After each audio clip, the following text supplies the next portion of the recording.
Sugatan ng 30 anyos na lalaki ng saksakin ng lasing na lalaki sa Lemery, Batangas. Tutukan yan sa report ni Denise Abante.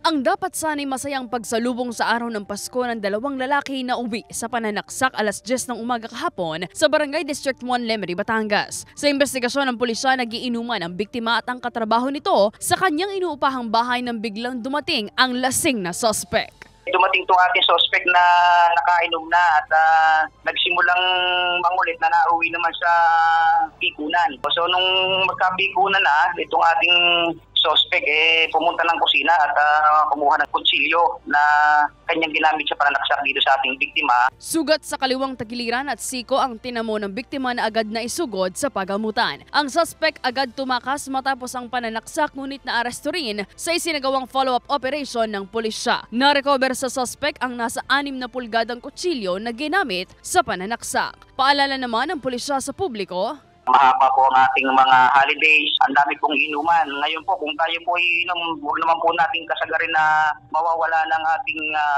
katinuan ng ating mga pag-iisip na hahantong po sa mga ganito. Sinisika pa ng GMA Regional TV Balitang Southern Tagalog na makuhanan ng pahayag ang biktima at ang suspect. Denise Abante, Balitang Southern Tagalog.